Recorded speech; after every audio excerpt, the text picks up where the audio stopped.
Y si cogemos y hacemos una simple regla de 3, pues nos damos cuenta de que en Gran Canaria todos los años hay que ahorrar aproximadamente unos 800 millones de euros para poder pagar la factura eléctrica. Ese dinero, hay una parte que se queda aquí, una parte pequeña, ¿no?, de lo que puede ser a lo mejor la eólica y la fotovoltaica que está en manos canarias, pero fundamentalmente es un dinero que se va fuera. Ese dinero no solamente sirve para generar, sino también hay que pagar las redes de transporte, distribución, operador del sistema, operador del mercado, servicios de ajuste, capacidades, en fin, hay algunas cosas, pero mi tesis, empleando términos académicos, es que en Canarias, y en Gran Canaria en particular, debemos procurar que la mayor parte posible de esos 800 millones de euros se queden en Canarias, se queden en Gran Canaria, porque no les voy a explicar economía básica, y en la situación en la que estamos, pero siempre mejorar la capacidad de ahorro de los ciudadanos, tener más capacidad de compra también, pues es fundamental, ¿no? Y después tener en cuenta pues las virtudes que implica un modelo centrado en los ciudadanos. Claro, un modelo centrado en los ciudadanos, ¿a dónde nos lleva directamente? Nos lleva al autoconsumo. El autoconsumo, desgraciadamente, desde mi punto de vista, pues es una opción que no ha sido suficientemente promocionada. La gente es auténtica analfabeta en temas de autoconsumo. No tienen ni idea, tienen una gran inseguridad. No lo saben, quieren, pero no lo saben.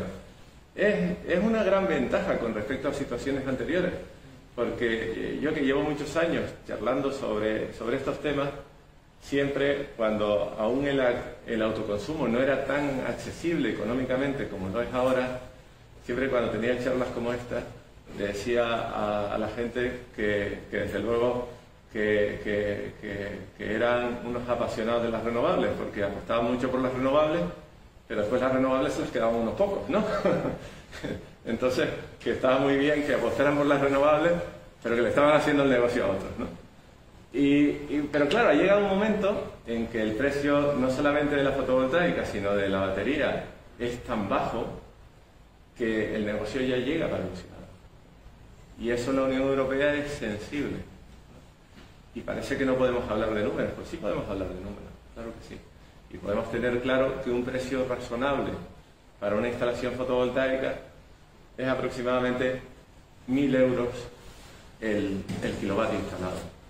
Es un precio razonable, hay que decirlo, hay que decir estas cosas, porque están cobrándolo mucho más caro por ahí.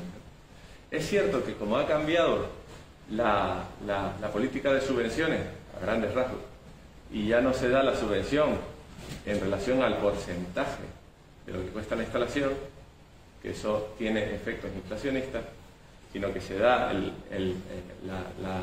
la subvención a el precio del kilovatio, que eso tiene efectos deflacionistas, pues entonces ya está habiendo una corrección importante y lo normal es encontrar ofertas por debajo de los 2.000 euros el kilovatio. Pero debe estar por debajo de 1.000. O sea, debe estar por 1.000 aproximadamente. Estamos hablando de una planta fotovoltaica. La gente normal y corriente, una familia, no debe necesitar una planta de más de 3 kilovatios. Y hablemos de la batería, porque también es algo que la gente desconoce, ¿no? Las baterías no hay que hablarlas en términos de potencia, sino hay que hablarlas en términos de energía acumulada y hay que hablarlas en términos de ciclos, ¿no? Entonces, una batería, el kilovatio hora, ahora mismo, razonable, con todo el sistema de control, pues yo creo que la podemos encontrar por debajo de los 300 euros el kilovatio hora. Y una batería buena, una batería de litio ferrofosfato con unos 6.000 ciclos, eso implica aproximadamente 16 años de funcionamiento, ¿no? Con lo que se llama un DOD, que es, digamos, la caída en la carga de un 95% en esos 16 años, y ese precio es un precio razonablemente bueno que se puede encontrar. Y hay que decirlo, hay que decir estos precios, no tenemos que ocultarlo, tenemos que ser más anglosajones en este tipo de discusiones. Si estas discusiones las planteamos en otro país, como digo, con una cultura más anglosajona, la gente enseguida preguntaría por el dinero y a nosotros nos da pudor, ¿no?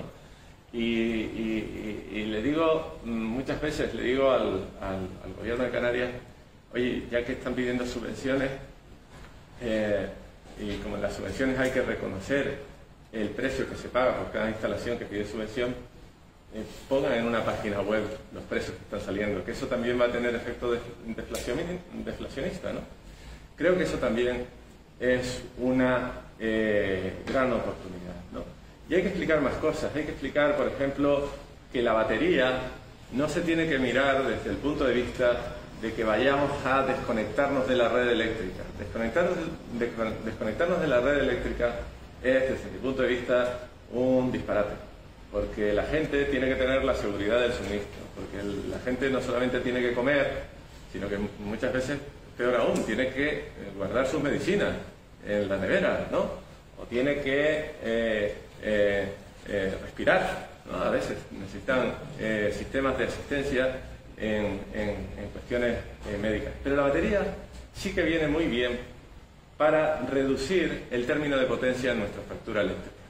Porque de esa forma también, aparte, vamos a descargar la red de la potencia que nosotros demandamos. Y esa descarga de la red en potencia implica que va a haber más oportunidad para que más renovable pueda entrar dentro del sistema. Y estas cosas que cuento son cosas que hay que explicarlas, ¿no?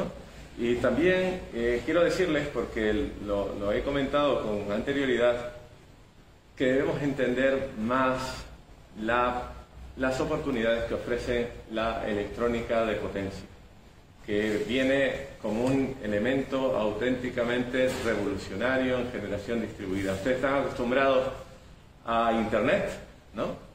Saben los riesgos que trae Internet, saben que se producen muchas fake news, tenemos un problema que es que no sabemos bien cómo seleccionar la información. Pues viene otro Internet, que es el Internet de la energía, y con la gran ventaja, ¿no? Me refiero dentro de esta generación distribuida, la gran ventaja de que ese Internet energético sí que es un Internet regulado. A mí me gusta muchas veces decir que el sector energético funciona como un cuartel, ¿no? En el sentido de que si alguien no hace las cosas bien, se le desconecta. Entonces, mientras que en términos de noticias en Internet, pues es difícil, no digo que sea imposible, ¿no? Pero los algoritmos a veces fallan a la hora de detectar los famosos trolls y todo eso. Pues en el caso de la energía es muy fácil porque sobre todo lo controlamos por el término de voltaje, ¿no? Si el voltaje se sale de los márgenes establecidos, conectamos. Y entonces estamos asistiendo a una gran transformación en el ámbito energético, ¿no? Ya asistimos a una transformación muy interesante cuando se produjo la revolución industrial, porque, como me gusta decir muchas veces, nosotros históricamente nos hemos trasladado cada vez a energías más limpias. Cuando usábamos la leña, hay gente que se tira de los pelos cuando diga esta cosa, ¿no? Pero la leña es muy sucia. La leña perjudica la salud, ¿no? Pregúntenle a toda esta gente de países en desarrollo que utilizan lo que se llama el sistema de 3 piedras para poder calentar su electricidad, pues, para poder calentar su comida, pues hay un problema de salud serio con esto, ¿no? Entonces, cuando se transitó de la leña al carbón, el carbón es más limpio que la leña. Hay gente que eso que eso no lo termina de tener claro, ¿no? Y que incluso podría contar un chiste más, salió hace poco en un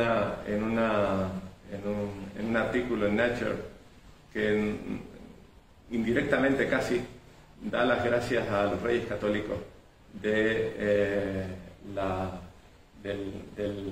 revolución industrial en Gran Bretaña, porque en fin, saben que Catalina, la hija de los reyes, pues se casó con Enrique VIII, no hay forma de que tuviera hijo varón. Enrique al final se enfadó, se salió además de la iglesia, montó su propia iglesia, y entonces un efecto colateral, por cierto, que a ti te gusta mucho la historia, era un experto, ¿no? Enrique VIII, claro, no solamente se salió de la iglesia y montó su propia iglesia, es que expropió todas las posesiones que tenía la Iglesia Católica en Gran Bretaña. Y entre ellas expropió las minas de carbón, o sea, donde estaba el carbón. Y entonces los británicos, que son más emprendedores y que tienen una visión más tecnológica, o la tenían, que los españoles, pues le dieron vueltas a la cabeza y a partir de ahí sacaron la máquina de vapor. Lo que quería decir con todo esto es que de la leña al carbón hemos mejorado, es más limpio. Del carbón al petróleo es más limpio el petróleo que el carbón. Del petróleo al gas natural es más limpio el gas natural, por mucho que nos digan otras cosas, ¿no? Y de ahí vamos ahora a las renovables, ¿no? Entonces ahí es evidente que ha habido una transformación en sentido positivo. En el caso del sistema eléctrico también ha habido una transformación muy interesante en cuanto a la relación entre energía renovable y energía convencional. Lo explicaba también en la charla en el almuerzo que me invitaron, muchas gracias también.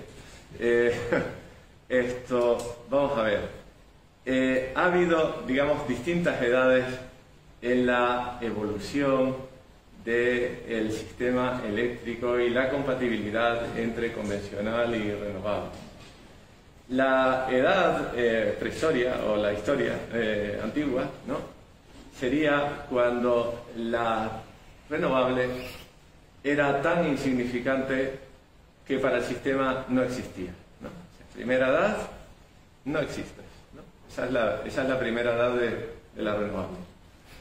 Segunda edad es si molestas te vas. Esa es la segunda, ¿no? La de hay unos regímenes de desconexión, pues si molestas te vas, ¿no? Y la renovable iba creciendo, ¿no? Seguro que nunca les habían contado un cuento de renovable. Y entonces, pues seguía creciendo, y claro, creció tanto que la tercera edad era si molestas o si hay un problema en la red, te tienes que quedar. Esa es la tercera, porque ocurrió que cuando venían las órdenes de desconexión con muchas renovables, pues claro, si encima se iban las renovables, el problema aumentaba, ¿no? En esa edad es en la que estamos en Canarias, ¿vale? En esa edad. Después ha venido una cuarta, en la que Canarias no está, que es, sin problema, no solo te quedas, sino que ayudas. En esa cuarta ni estamos ni se nos espera, porque no hay regulación. La península sí está en esa cuarta.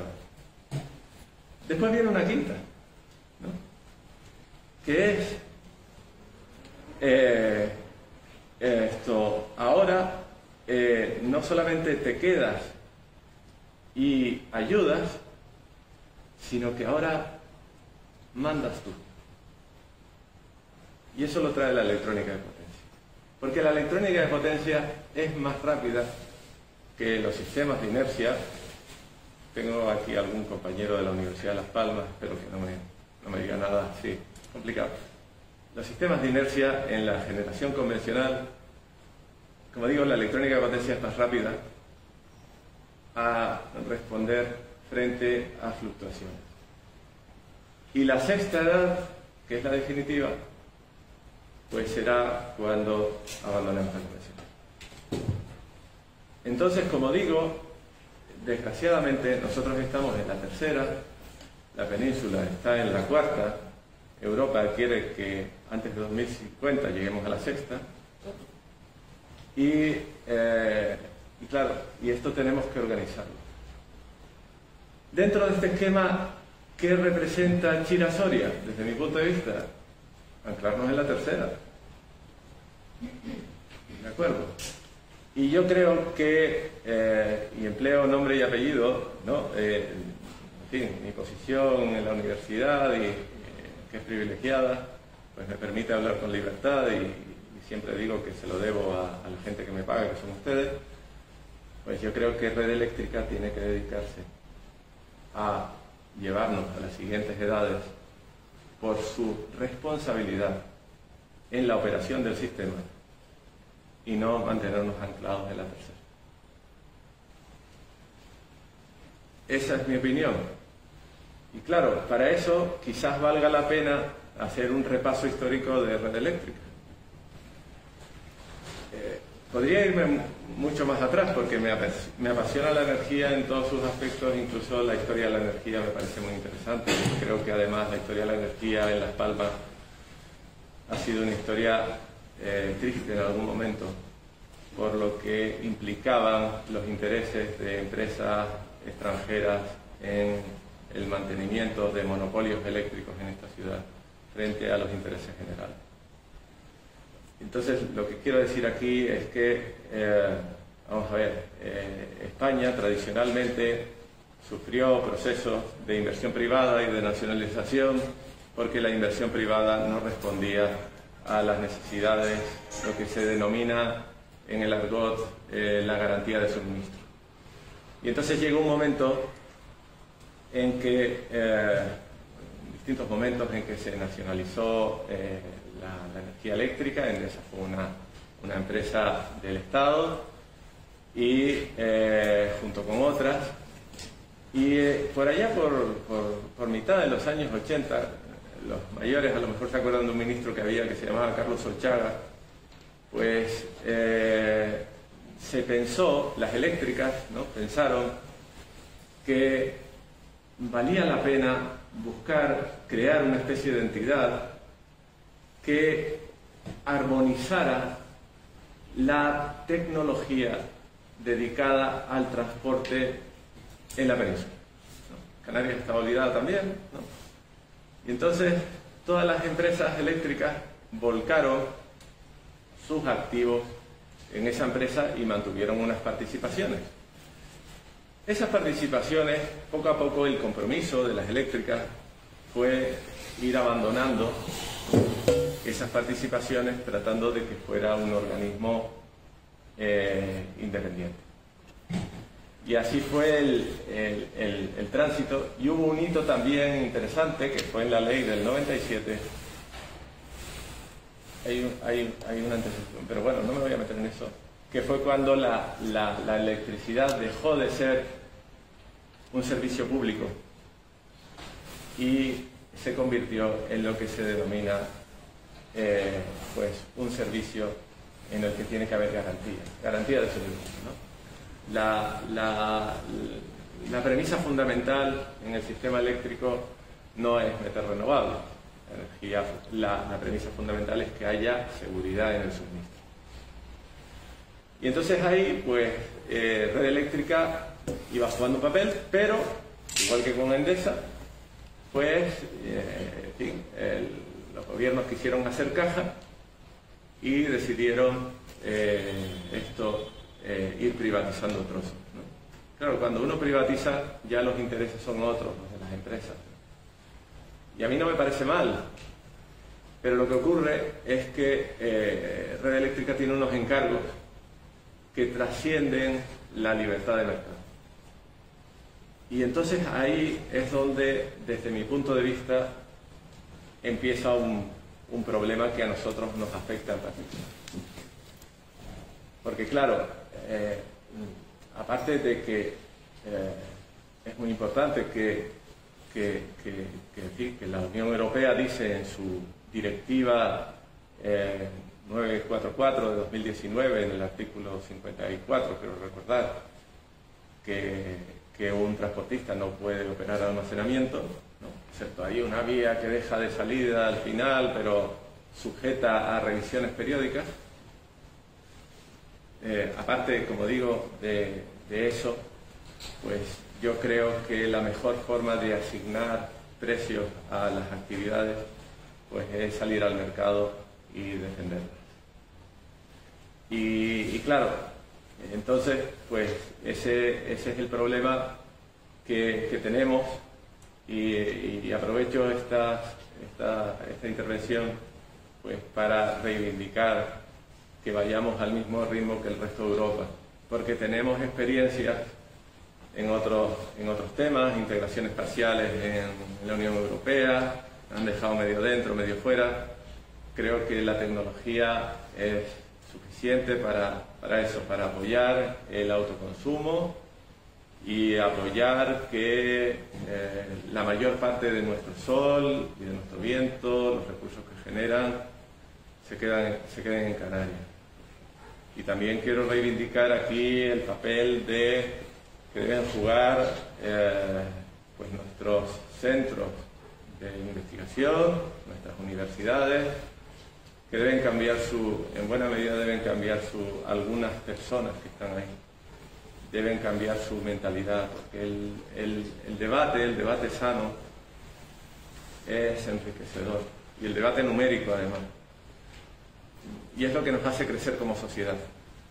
Es decir, si ocultamos información, si tratamos de sesgar los debates, si tratamos de manipular intervenciones, si tratamos de actuar de una forma que no sea pues defendiendo el interés general, al final todos vamos a salir perjudicados. Todos, absolutamente. Hasta los que se creen listos por hacerlo. Todos vamos a salir perjudicados. Y aparte que uno, si tiene cierta conciencia, pues se queda hasta con un mal sabor de boca, ¿no? De actuar de una forma egoísta en un momento de transformación energética, sustancial y abierta. No nos podemos quedar para atrás. Este es mi mensaje. Me diste media hora, creo que la he clavado. Así que en fin, no consumo más y lo dejo abierto a lo que usted quiera. Gracias.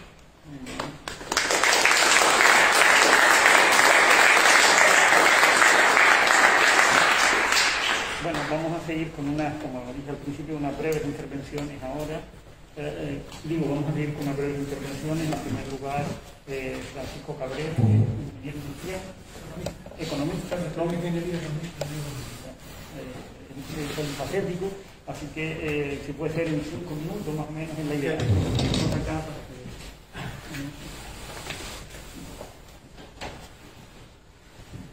Hola, buenas tardes a todos. Yendo al grano y engarzando con lo que nos explicaba Ricardo. Aquí en Canarias se da una circunstancia curiosa. Decía Ricardo lo de subvencionar las instalaciones de energías renovables. Aquí en Canarias lo que se está subvencionando en este momento, con unas subvenciones que son del orden de casi 1.000 millones de euros al año, es el consumo de electricidad fósil. La electricidad esta que nosotros pagamos a 17 céntimos, en realidad cuesta el doble. Y todos los años vienen del orden de 800.000 millones de euros de la península, de los consumidores peninsulares, para pagar lo que se llama el sobrecoste de la generación en Canarias. Entonces es una circunstancia curiosa. Si yo estoy en mi casa consumiendo electricidad fósil de UNELCO, al final del mes pago 80 euros de recibo de la electricidad y el sistema en el que está UNELCO recibe otros 80 euros en subvenciones. Sin embargo, si yo me aislara de la red y pudiera instalar un sistema de autoconsumo, dejaría de recibir subvenciones. Es decir, los mismos políticos que dicen que quieren fomentar la penetración de renovables siguen subvencionando a día de hoy la generación de energía fósil. El año pasado, en Gran Canaria, solamente en torno al 18% de la electricidad que consumimos venían del sol y del viento. En la península fue más del doble de ese porcentaje, sin considerar la energía hidroeléctrica, solamente la que venía del sol y del viento. Y uno se pregunta, ¿cómo teniendo más sol y más viento que la península tenemos menos porcentaje de renovables en nuestro sistema? No es por falta de interés de las iniciativas locales y foráneas en producir renovables. De hecho, el gobierno de Canarias tiene pendientes de autorizar como 300 megavatios de instalaciones fotovoltaicas de gente, de empresas, de iniciativas que quieren poner 300 megavatios de fotovoltaica en Gran Canaria. Tienen los permisos medioambientales, tienen los puntos de enganche para evacuar esa red y sin embargo no se le da el permiso. ¿Por qué no se le da el permiso? Porque el sistema de generación de Gran Canaria no permitiría la entrada de esos 300 megavatios. Porque el sistema de generación eléctrico de Gran Canaria está basado en los ciclos combinados de UNELCO que no se pueden acoplar a la epilexia de la producción renovable. La producción renovable es mucho más barata, la electricidad renovable es mucho más barata que la electricidad convencional, pero fluctúa. Y a veces hay poca y a veces hay mucha. Lo normal es que aquí hubiera un sistema que cuando hay mucha renovable, el sistema eléctrico tradicional, la generación se pusiera al mínimo y que cuando hay poco, pues se pusiera al máximo. Pero aquí tenemos un sistema que dice que no, que el sistema básico de UNELCO, que son los ciclos combinados, tienen que funcionar a carga constante o prácticamente constante, 24 horas al día, 365 días al año. Por eso, hace ya 15 años, el disparate este de Chira Soria lo planteó, lo lucubró, vamos a decir, UNELCO. Es decir, Chira Soria no se le ocurrió ni al ITC, ni a la universidad, ni al gobierno del Canarias, ni al Cabildo. Chira Soria se le ocurrió a UNELCO y se presentó ante los políticos de todos los colores y les dijo que venía con un sistema cojonudo para maximizar la penetración de renovables en Gran Canaria. Y a los políticos, en lugar de encendérsele las señales de alarma y decir ¿qué interés puede tener UNELCO en que aumente la penetración de renovables si su negocio es generar electricidad térmica? Y el interés de UNELCO es que ante lo que se preveía que iba a ser un aumento de las renovables, no se pusiera de manifiesto que el problema para una mayor penetración de renovables, para pasar probablemente del 18% actual al 50%, al 55%, es su planta de generación. Y nos ha tenido entretenido durante 15 años. Y me temo que nos va a tener entretenido otros 10, 15 años más. Y que los ciclos combinados seguirán funcionando 24 horas, 365 días al año. Porque el almacenar energía siempre tiene un coste económico, obviamente, porque las instalaciones cuestan dinero, un coste energético, porque todo lo que sea almacenar y desalmacenar tiene la eficiencia que tiene. Y, por ejemplo, Chira Soria, en el mejor de los casos, por cada 100 kilovatios hora que almacenemos, vamos a recuperar 80. Tiene un coste económico, un coste energético y tiene un coste medioambiental. Cualquier sistema de almacenamiento, sea un bombeo, sea una batería, tiene un coste medioambiental que podrá ser mayor o menor. Las baterías, Ricardo mencionó las de hierro fosfato, por ejemplo, tienen un coste ambiental pequeño. El hierro fosfato es olivina y existe en la naturaleza, es decir, no que nos van a contaminar, pero tiene un coste ambiental. Nosotros, para pasar del 18 en Gran Canaria, al central, para pasar del 18 al 50%, al 55%, no tenemos que recurrir a ningún sistema de almacenamiento. No hay que almacenar nada, sino tener un parque de generación térmico que cuando hay viento, cuando hace sol, se ponga al mínimo, y que cuando no haya... Cuando lleguemos al 50, al 55, si queremos seguir avanzando al 60, al 70, sí que habrá que recurrir a sistemas de almacenamiento. Y probablemente no, desde ahora ya se podría ir introduciendo en Gran Canaria una Smart Grid. Una Smart Grid no es sino el manejo inteligente de la red, que permite pues, enfrentarse a situaciones de oferta y demanda y encajetarla y permite un 5, un 10% más de renovables.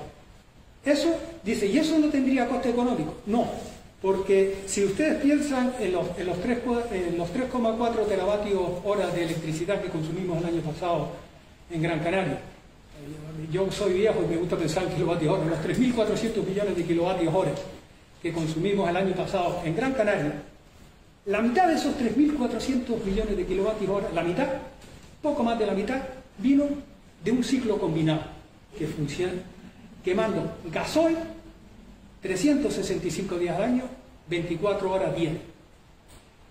Y como ese ciclo tiene que funcionar fijo, la renovable se tiene que conformar con intentar penetrar en el otro 50-45%, porque eso lo tiene acotado el ciclo combinado para ellos solos. Los ciclos combinados esos de UNELCO, se los hemos pagado nosotros a UNELCO. UNELCO, yo soy, lo quiero aclarar, yo soy muy partidario de la libre empresa, del capitalismo, pero no soy partidario de una empresa que funciona en monopolio y con costes reconocidos, es decir, que no arriesga un duro. Se le reconocen los costes de instalación, se establecen unas tablas de amortización. Por más, y lo digo públicamente por si hubiera algún periodista, a ver si sale en la prensa y se le encienden los colores al gobierno de Canarias. Por más que le hemos preguntado al gobierno de Canarias que publique las tablas actualizadas de cómo están las tablas de amortización de los ciclos combinados. La última tabla de amortización de los ciclos combinados que pagamos todos los consumidores de electricidad en nuestro recibo, se publicó la correspondiente, creo que de hace 14 años. Porque si realmente queremos un debate, tenemos que tener datos. Y el primer dato es saber cuánto queda por amortizar de los ciclos combinados. Porque yo calculo que prácticamente no queda nada. Ya se los hemos pagado a UNELCO. Y UNELCO, con todo el rollo de Girasoli, que nos va a tener entretenido otros 10 años, va a seguir facturando, no obviamente la amortización, que ya se lo hemos pagado, pero los costes, los beneficios de la generación con un equipo que ya está amortizado, que ya se los pagamos. Lo menos que se le puede pedir al gobierno de Canarias es primero que los conozca, porque yo me temo que ni siquiera conoce el gobierno de Canarias las tablas de amortización de los ciclos combinados. Y si las conoce y no las hace públicas, peor, porque nos está ocultando una información a la que tenemos derecho. ¿Por qué son importantes esas tablas de amortización? Para saber lo que costaría sustituir esos ciclos combinados. Y ya termino. Con un objetivo claro y simple. Darle autorización a esa potencia renovable que está esperando, porque lo que nos vamos a ahorrar, yo se lo pongo y con esto termino. Aquí generar electricidad al precio que está el petróleo actualmente, el coste real de generar electricidad en Gran Canaria debe estar ahora en unos 240 euros por megavatio hora, es decir, 24 céntimos por kilovatio. El coste real de generar en las plantas de UNELCO, aunque nosotros solamente paguemos la mitad, la otra mitad venga el dinero de la península. Y sin embargo, se puede generar, en lugar de 240, aquí se puede generar electricidad fotovoltaica y electricidad eólica a 40, 50, es decir, a la sexta parte. Y no se está generando porque no podemos parar los ciclos combinados. Simplemente con el ahorro que se produciría en 2 o 3 años de poder meter 300 megavatios, para que ustedes se hagan una idea, si metiéramos esos 300 megavatios que están esperando por actualización, nuestra penetración de renovables pasaría del 18 al entorno del 40%, solamente con eso, de gente que ya quiere poner los molinos y quiere poner los parques fotovoltaicos.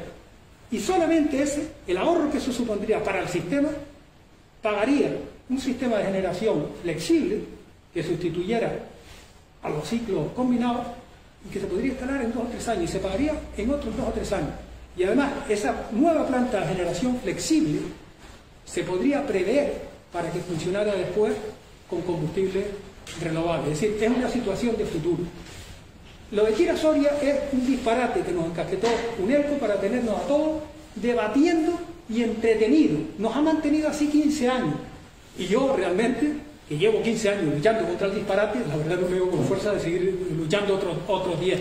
Pero me daría mucha pena, dentro de 10 años, estar con ustedes y decir Chira-Soria sin construir, porque Chira-Soria tiene que enfrentar problemas jurídicos. Porque Red Eléctrica simplemente no puede operar ese sistema. Después, cuando tenga resueltos los problemas jurídicos, los problemas económicos. porque van a tener que diseñarle un sistema tarifario que le permita pagar el disparate del orden de 600 millones de euros. Y para autorizar eso va a necesitar la autorización de la CNMV y que el sector eléctrico español diga, mire, ya el hierro, que es un Chira-Soria en pequeño, nos cuesta bastante, porque genera la electricidad más cara de toda Europa. Creo entender que a 400 euros el megavatio hora. Ya tenemos bastante con Corona al viento, para que ahora nos venga con un disparate 40 veces mayor. Y si a Red Eléctrica no va a construir nada, Red Eléctrica se gasta, pero Red Eléctrica no va a gastarse un duro en eso, hasta que no tenga un marco tarifario de costes reconocidos que le permita. Si eso alguna vez se consigue, pasarán años, pero si alguna vez se consigue, entonces Red Eléctrica se podrá construir. Y en el mejor de los casos, porque aquí sabemos lo que cuesta el tiempo que se tarda construir un torreón de la luz, ya no te digo una hidroeléctrica en un sitio donde no hay ni agua, en el mejor de los casos serán 10 o 15 años. Y si se llegara a construir, solamente para llenarse y ser operativa, tardaría con la desaladora que tienen previsto, solamente para dotarla de agua, estaría 3 o 4 años llenándose, como eso le digo todo. Es decir, que a lo mejor dentro de 15 años, y sería una pena que conforme hemos desperdiciado esos 15 años hacia atrás, los desperdiciemos adelante. Y después, engarzando ya finalmente con lo que decía Ricardo, efectivamente, los paneles fotovoltaicos en los últimos 15 años han reducido su precio a la 20ª parte. Es decir, el kilovatio que costaba de panel, no de la instalación de panel, que costaba 6.000 euros por kilovatio hace 15 años, hoy cuesta 300. Pueden ir allí y comprarlo un rico más. A 300 euros el kilovatio de panel. La misma tendencia están siguiendo los sistemas electroquímicos, las baterías. Sí, cuando lleguemos a la situación esa, todo esto ya serán discusiones periclitadas y seguiremos nosotros con Chira-Soria. Y si se llegara a construir, yo con todos ustedes los invito y me hago una apuesta con todos que dentro de 10 años Chira-Soria no estará construido. Si no está construido, yo invito a todo el mundo a cenar donde sea dentro de 10 años. Pero va a estar sin estar construido. Pero dentro de 10 años, los ciclos combinados de UNEAICO van a seguir funcionando, van a seguir siendo el obstáculo para la penetración de renovables en Gran Canaria. Porque efectivamente la tecnología lo terminará poniendo todo en su lugar. No se le puede poner puertas a lo que me parece triste y vergonzoso para los canarios que nos dejemos manipular de esa manera por un monopolio.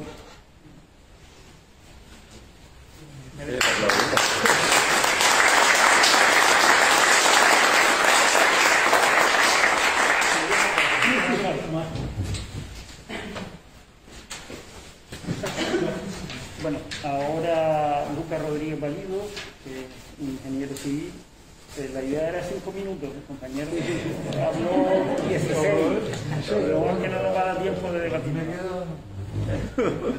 Estás en deuda. Bien.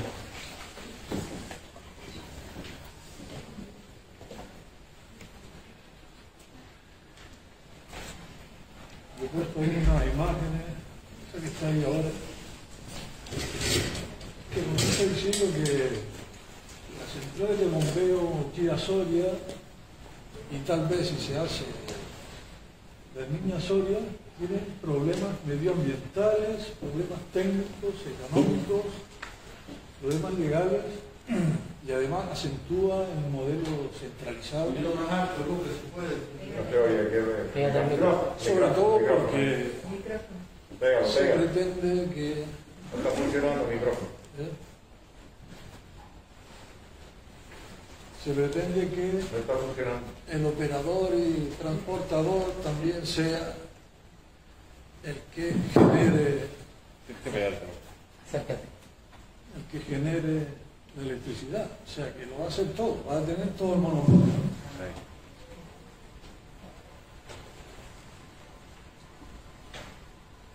Tal vez falte algo de agua en las presas en un momento dado para el sector primario, incluso para la hostelería, el turismo, y se podría mezclar. Ese es el uso que tienen las presas actualmente, ¿no? El uso de agua para regar.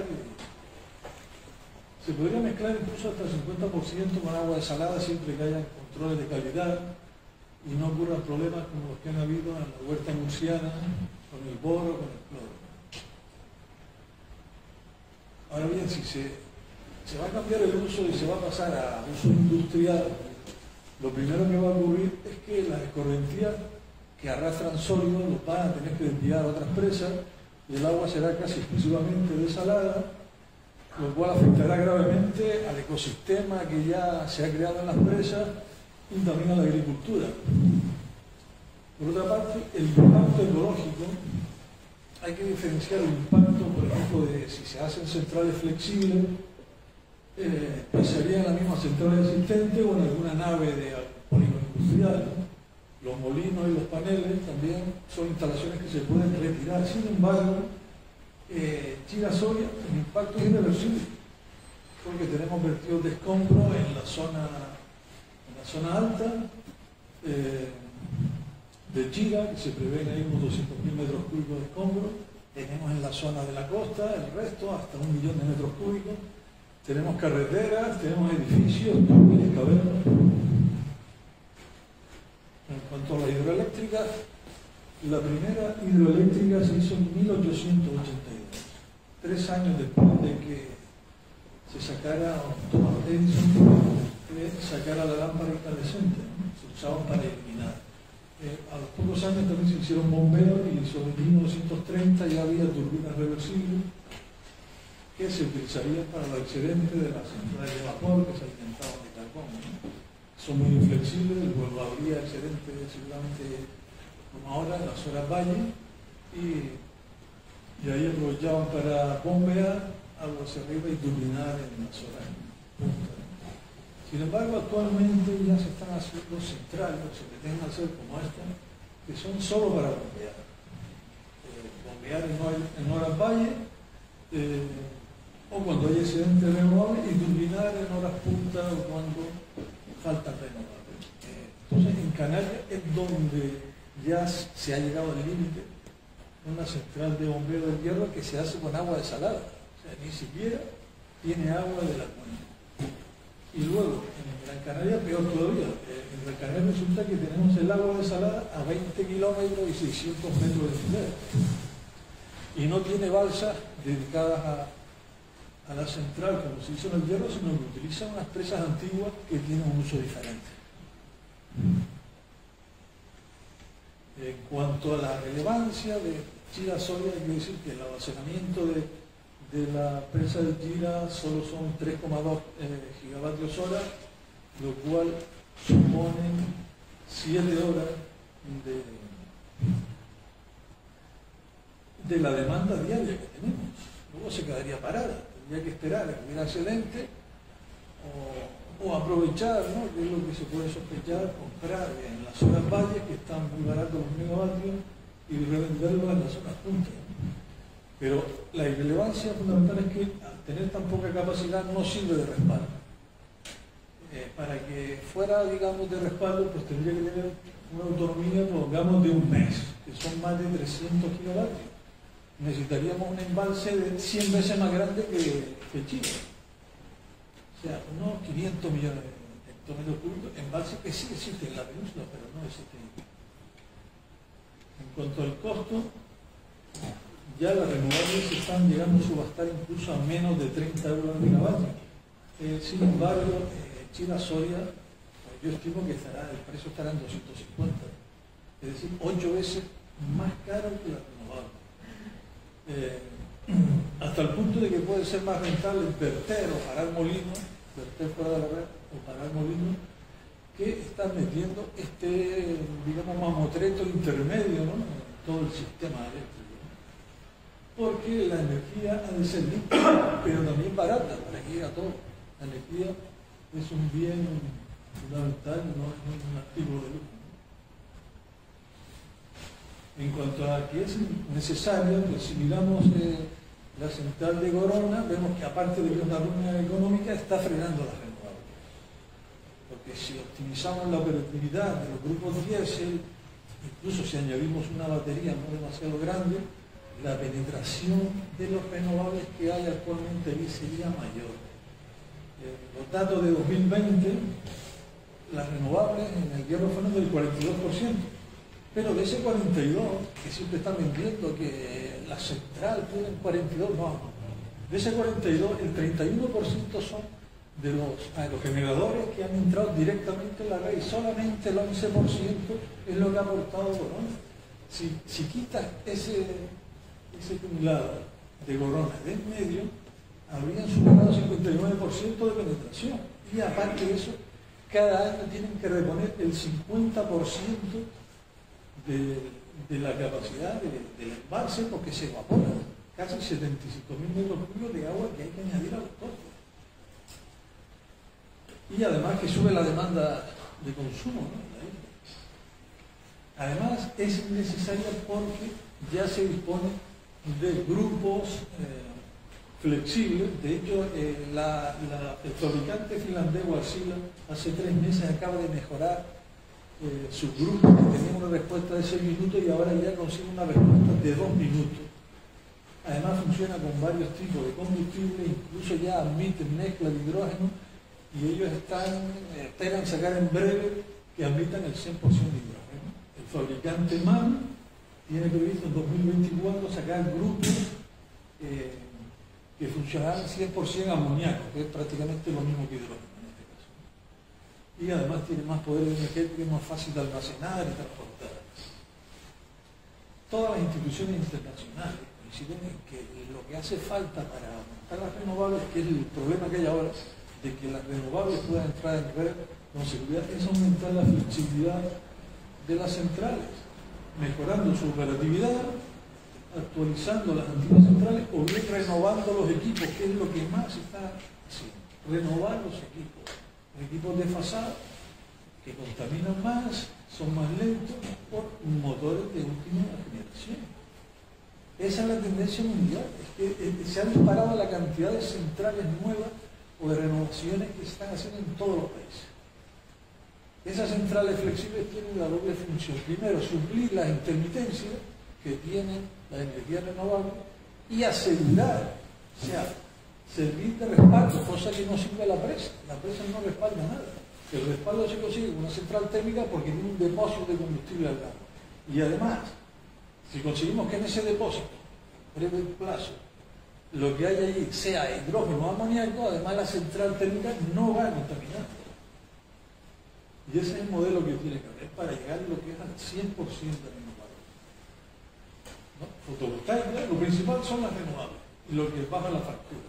Fotovoltaica, que va a estar en la cubierta, eólica, ¿no? Comunidad energética, autoconsumo, con desconexión o con venta de red, como respaldo y para resolver la intermitencia, los motores flexibles en las centrales térmicas y baterías y fabricar hidrógeno y amoníaco. En cuanto a las centrales de Gran Canaria, pues aquí a grosso modo se me ocurrió poner cómo se podría renovar. Podríamos empezar con unos turbinas y grupos que se instalaron en los años 70 y 80 en la central de Guinam. Solamente con renovar eso se podría conseguir que en las horas valle o los fines de semana pudiera haber un 100% de renovables.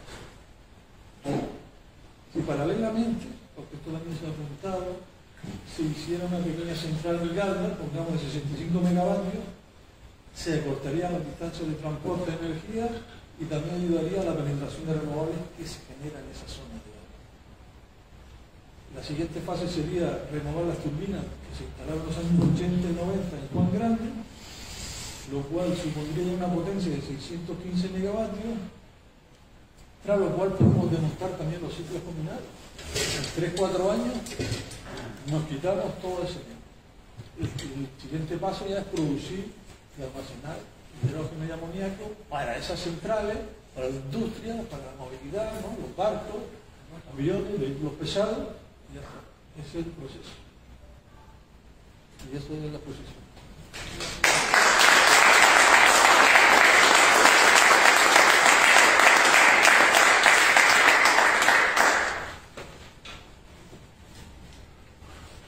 Bueno, muchas gracias. Y ahora una última intervención del profesor Pedro Hernández Camacho, que es profesor en la Escuela Universitaria de Turismo de Lanzarote.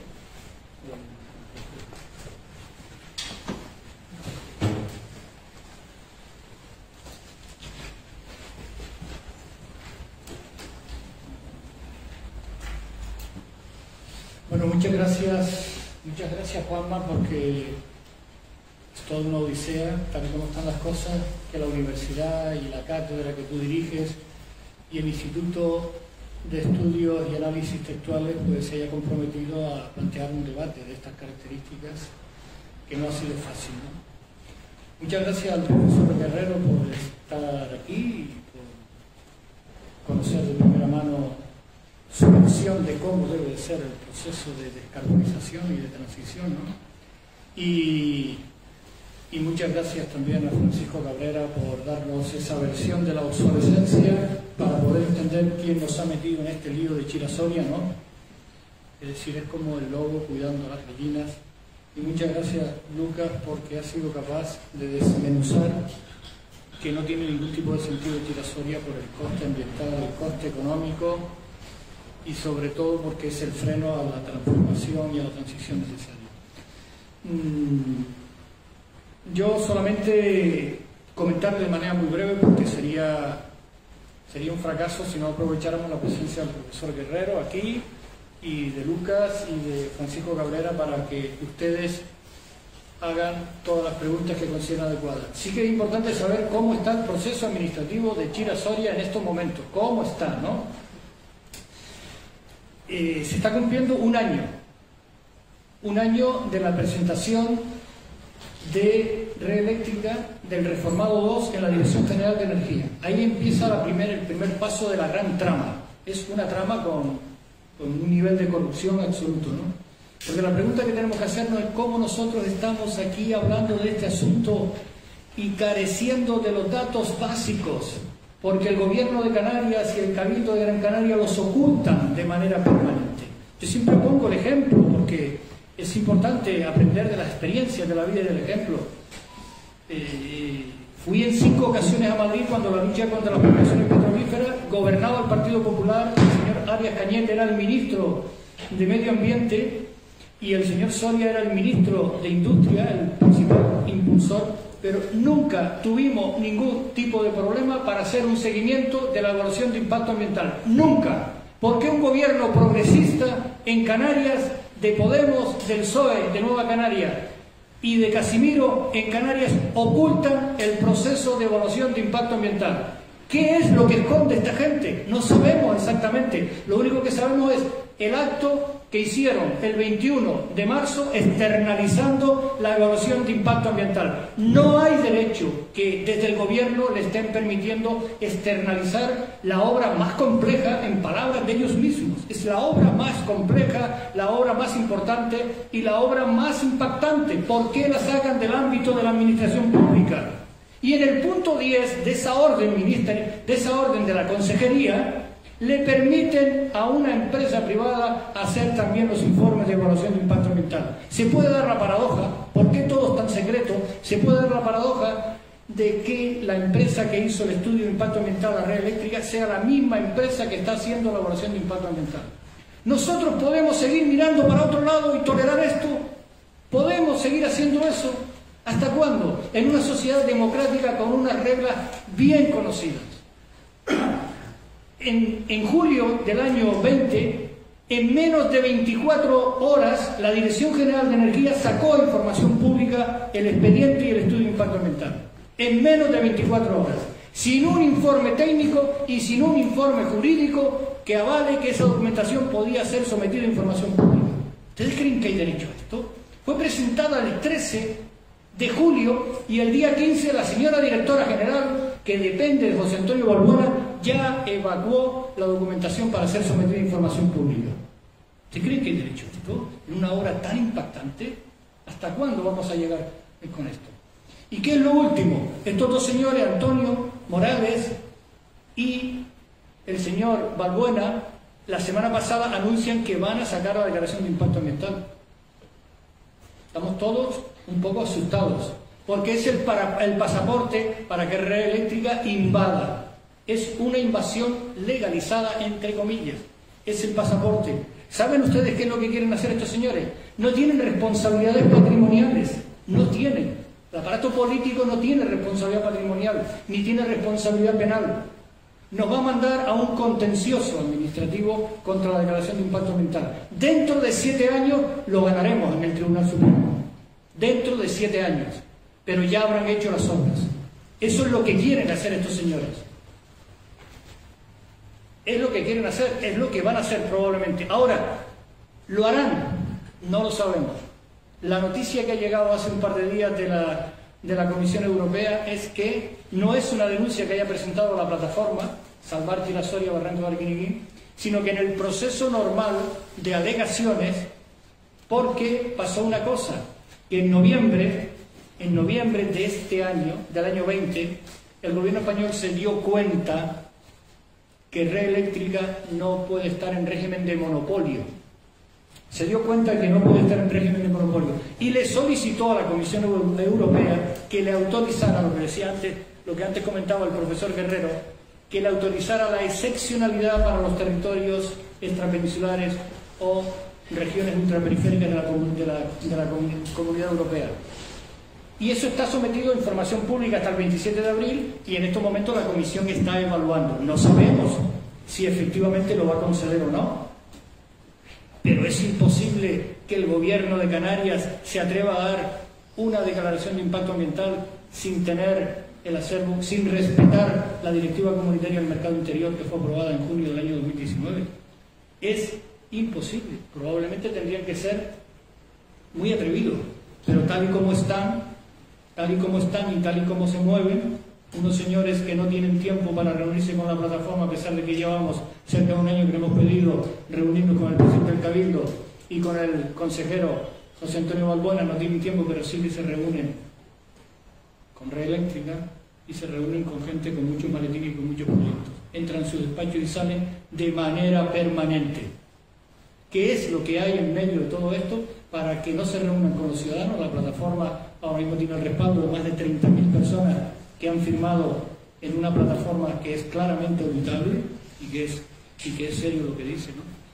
Y la otra cuestión importante que sabemos, hechos probados, que son los que único que podemos contar, es que Red Eléctrica está preparando la invasión de manera ilegítima y nadie les para. 3 acontecimientos se están produciendo en los últimos días. Uno, ha anunciado que ya ha contratado la construcción de la desaladora, lo ha anunciado. Tiene a unos agentes en el Barranco de Arquiniquín asustando a la gente con papeles, con unos maletines, exigiendo que les entreguen la propiedad de sus parcelas, porque si no van a ser expropiados. Eso tiene que ser conjuntamente con la declaración de impacto ambiental y la declaración de interés general, para que sea el gobierno el que proceda a la expropiación. No puede ser Red Eléctrica quien expropia, no puede ser. Eso es una multinacional.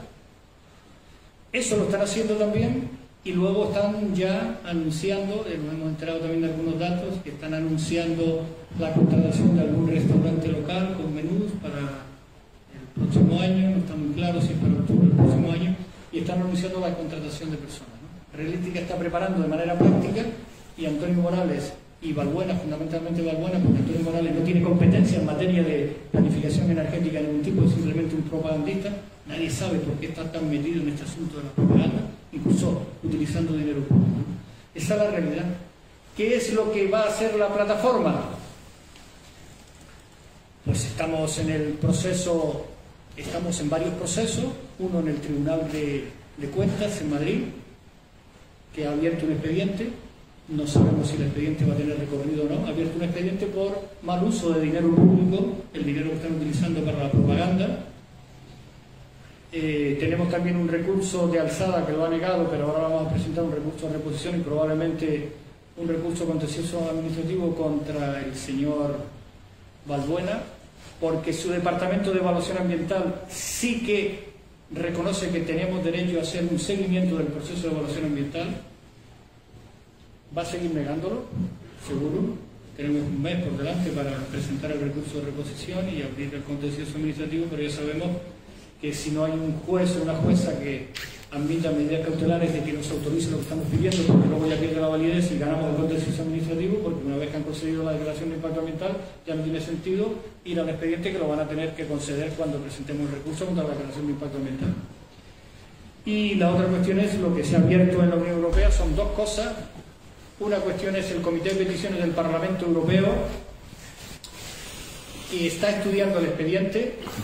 El Comité de Peticiones saben ustedes que es el órgano deliberativo y es el órgano legislativo de la Unión Europea, y tiene ese apartado de participación ciudadana y admitido. Y luego la otra información es la de hace 2 días, donde la Comisión Europea, el órgano ejecutivo, da cuenta de que efectivamente está investigando y le está pidiendo información al Estado español acerca de si es operativo o si le van a conceder la excepcionalidad que contempla la directiva comunitaria para que Red Eléctrica esté en régimen de monopolio en la isla de Gran Canaria, ¿no? Y hablan de un año, para finales del año. Entonces quiere decir que si eso fuera así, tenemos un tiempo fantástico por delante para enterarnos, para estudiar, para conocer los argumentos de Francisco Cabrera, de Lucas Rodríguez, del profesor Guerrero, y para más y sobre todo para movernos. Esto solo se gana en la calle, movilizándonos. Ya se ganó cuando intentaron destruir la corona forestal en la isla de Tenerife y era muy legal.